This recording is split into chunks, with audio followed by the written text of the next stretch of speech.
It's that time again for another restoration blog. This is where I go over the projects that I'm working on that you're not going to see in another video. The first place I'd like to start is over here with my MG CGT. I did have to take the alternator off of it, and this car does not run and drive right now.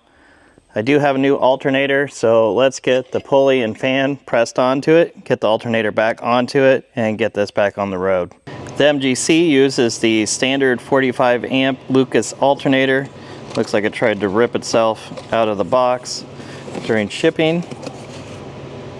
Oh, that's a surprise. This one came pre-installed with a fan and pulley. That's nice. But you can see the pulley size that it comes with is not the same as what was on the car. So I think I'm going to swap this anyways.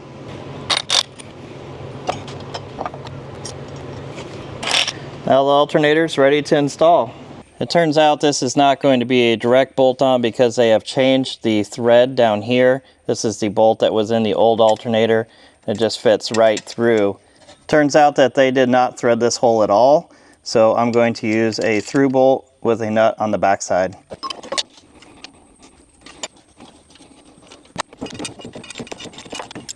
Everything's bolted on. Now I just need to connect the wiring. We can test and see if it works. Let's start it up. Wait for the fuel to get up to the carburetors.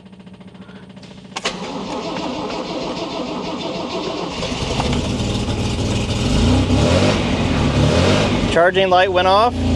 Looks like it works.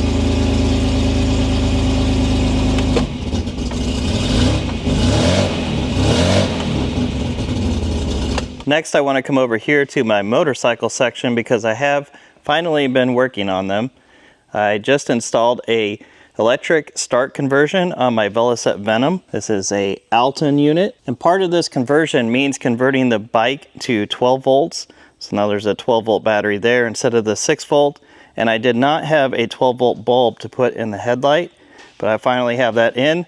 So let's get that installed and finish this conversion. I can get to the bulb by taking the screw out of the bottom, and of course it's a flat head screw, not a Phillips, because, well, that's what they used back in the day.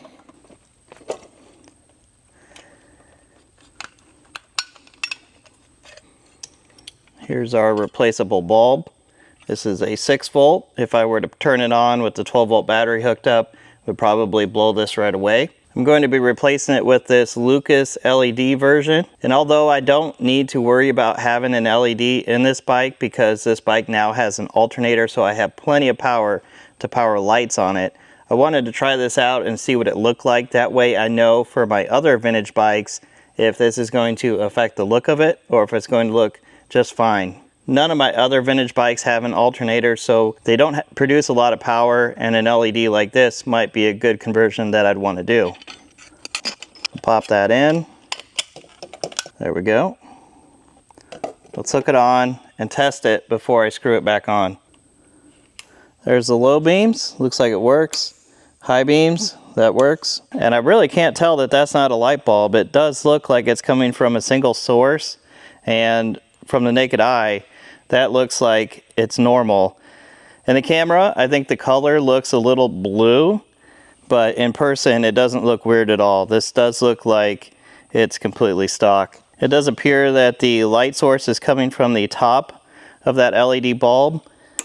And when I turn on the bright lights, it's coming from the top and the bottom. Yeah, there's no light down here for the low beam.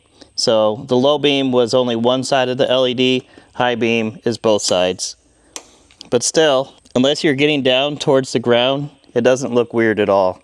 So I'm happy with this. Let me show you how this kit works. Everything comes in the kit except for a little bit of wiring that you might need. So it comes with this new black cover to replace the old one. Down here is a little tiny alternator.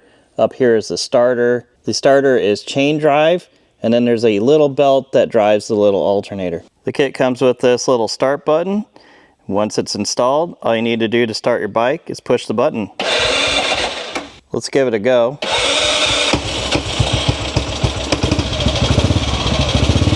This is so much nicer because this bike in particular had such a nasty kickback. This one really would have the potential to hurt you if it kicked back on you. And now, of course, having the alternator, this is a game changer.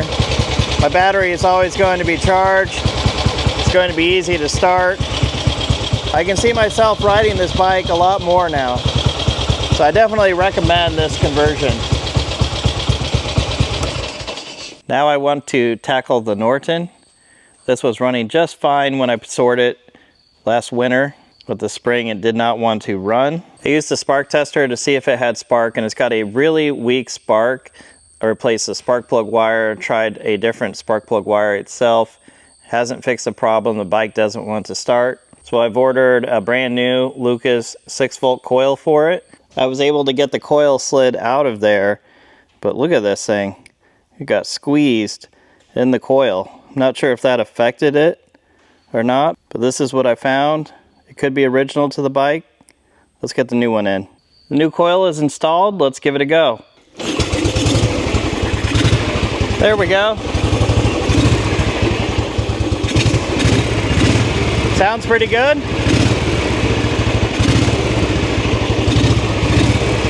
Started right up and sounds normal.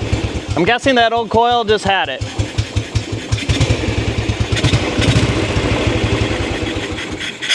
I'm really happy with that, and the Ariel does still run, but if you remember, I had problems during the Distinguished Gentleman's Ride this year, so I'll still have to investigate that bike and find out what's wrong with it. I didn't talk about this Datsun 510 in my recent Road America video, but the camshaft snapped in half at that race. So you can see the head is off right now. So the plan is to put the new cam in, dial the engine in, and get this on the dyno. Here's where the Bronco project is right now. Of course, the engine has been in for a while. Some of the wiring is just getting hooked up, and you can see that on the back of the dashboard here. Everything is set into the dashboard. Just needs to be hooked up and tested. The rear lift gate is ready to go onto the topper, and we can finish up the back of the Bronco. And I have my Corvair on the lift right now. This is something that is not going to be in the Corvair series, but the starter broke.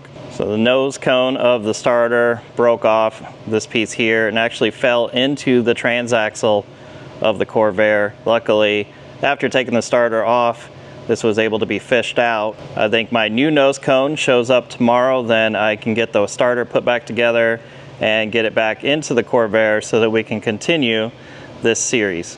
So this is just one of those things I wanted to fix right now and then get back to this car later with a full video. On the Chevy C20, you can see the insides of the doors have been painted and the outside are almost ready for paint. The inside of the cab is finished, and the outside of the cab is pretty much ready for paint as well. I'm planning on driving my Datsun rally car in a road rally coming up, so I wanted to fix the holes that were remaining in the side of the car. I'm also going to fix this little one here in the door, and then that will be all of the rust holes fixed on the entire car. The body of the Austin Healey 106 is completely painted now, at least for the base color. And I say that because this area that is dull here on the cove, that is going to be painted black. So it's going to be a base color of silver with a black cove.